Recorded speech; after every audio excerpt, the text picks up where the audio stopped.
పని చేయొచ్చు ఏమో దేవుని మందిరంలో, కానీ విశ్వాసం కష్టం వచ్చినప్పుడు, పరీక్ష వచ్చినప్పుడు పడిపోవడానికి కారణం ముఖ్యమైనది ఏంటంటే వాక్యంని మనము సరిగా చదవము.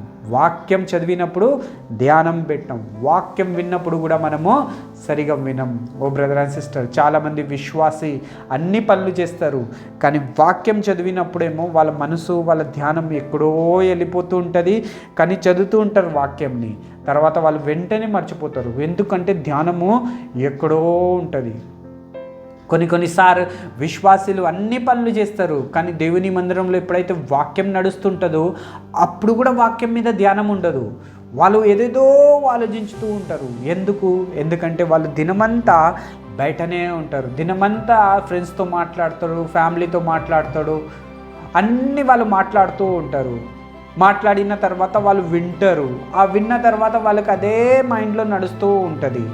కొన్నిసార్లు ఒక్కరే ఉన్నప్పుడు ఆ విషయాల్ని గుర్తు చేస్తూ ఉంటారు, ఎందుకంటే వాళ్ళు ఆ మాటల్ని వాళ్ళు వింటారు. కొన్నిసార్లు కొన్ని మాటలు, కొన్ని దుఃఖం ఇచ్చే మాటలు ఉంటాయి, అది కూడా మన మనసు నుంచి పోవు. కొన్నిసార్లు మనకు సంతోషం ఇచ్చే మాటలు కూడా ఉంటాయి, ఊరికే మనం గుర్తు చేసుకొని మనము నవ్వుతూ ఉంటాం, మన లోపల సంతోషంగా ఉంటాం, ఫీల్ అవుతూ ఉంటాం. ఎందుకంటే ఆ మాటలు మనం వింటాం, అది మనలో స్టోర్ అయిపోతాయి, అది మనకి తర్వాత గుర్తు చేసుకుంటూ ఉంటాం. ఓ బ్రదర్ అండ్ సిస్టర్, ఎందుకంటే మనం ఆ మాటల్ని వింటే మనకి ఆ మాటలు మన మనసులో ఉండిపోతాయి. ఓ బ్రదర్ అండ్ సిస్టర్, కానీ అదే టైంలో పరీక్ష వచ్చినప్పుడు మనకి ఈ వాక్యం మాత్రం గుర్తుకి రాదు. అదే టైంలో మనకి ఒకవేళ పరీక్ష వచ్చింది, సైతాన్ వచ్చింది అనుకో పరీక్షించడానికి, అప్పుడు మనం వాక్యం మీద కూడా మనము ధ్యానం చేయం. ఓ బ్రదర్ అండ్ సిస్టర్, ఈరోజు విశ్వాసి పడిపోవడానికి కారణం, పరీక్షలో దుఃఖంలో పడిపోవడానికి కారణం ఏంటంటే, ఫెయిల్ అయిపోవడానికి కారణం ఏంటంటే విశ్వాసంలో, ఎందుకంటే వాళ్ళు సరిగా వాక్యంని వినరు, సరిగా వాక్యంని చదువరు. ఓ బ్రదర్ అండ్ సిస్టర్, ఈరోజు దేవుడు ఈ వాక్యం ద్వారా మనతో మాట్లాడుతూ ఉన్నాడు. చాలామంది పనులు చేస్తారు. ఎలాంటి పనులు చేస్తారు అంటే వాళ్ళు వింటారు. ఏం వింటారు?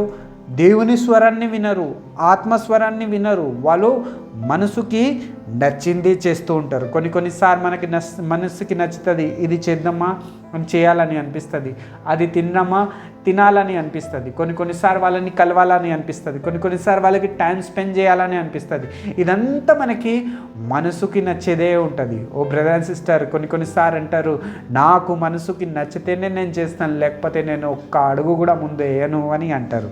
ఓ బ్రదర్ అండ్ సిస్టర్, చాలామంది మనసుకి ఏం నచ్చుతుందో దానానుసారంగా చేయాలని అనుకుంటారు. ఓ బ్రదర్ అండ్ సిస్టర్, కానీ దేవుని పిల్లలు మనసుకి నచ్చింది చేయడం కాదు. దేవుని పిల్లలు దేవుడు అంటే దేవుడు మన ఆత్మలకి ఏం చెప్తున్నాడు అది చేయడం చాలా ముఖ్యమైన పని.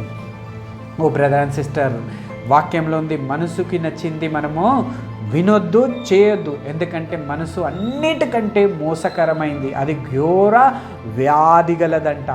మనసు మనకి చాలా మోసం చేస్తుంది, అది ఒక పెద్ద రోగం. అది మనసుకి రోగంకి ఏం మందు కూడా లేదు దానికి.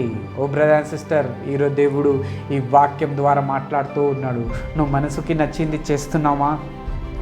నువ్వు మనసు మాట విని ఎలా నీ మనసు చెప్తే అలా చేస్తున్నావా? దేవుని వాక్యం చెప్తుంది, మనసు అన్నిటికంటే ఘోరమైనది, మోసకరమైనది, ఘోర వ్యాధి గలది. దానికి మందు కూడా ఉండదు. అది మనకి ఫెయిల్ చేసేస్తుంది, అది మనకి ఏడుపునిస్తుంది, బాధనిస్తుంది మనసు మాట వింటే. ఓ బ్రదర్ అండ్ సిస్టర్, ఈరోజు దేవుడు ఈ వాక్యంతో మనతో మాట్లాడుతున్నాడు. మనసు అనుసారంగా చేస్తే లోపల సంతోషం ఉండదు. మనసు అనుసారంగా నడిస్తే అది కొంచెంసేపే సంతోషం ఇస్తుంది, తర్వాత మనకి బాధని మిగిలిచ్చేస్తుంది. అదే దేవుని వాక్యంని విని దేవుని ఆత్మానుసారంగా నడిస్తే దేవుడు మనతో ఉంటాడు, మాట్లాడతాడు. అది ఎప్పటికీ మనకు సంతోషం లోపల నుంచి ఎవ్వరు తీసుకోలేరు, ఎవ్వరు లాగలేరు. ఎన్ని పరీక్షలు వచ్చినా, ఎన్ని కష్టాలు వచ్చినా మనము పాస్ అయిపోతాం, ముందుకెళ్ళిపోతాం. ఎందుకంటే వాక్యం మనలో పనిచేస్తూ ఉంటుంది.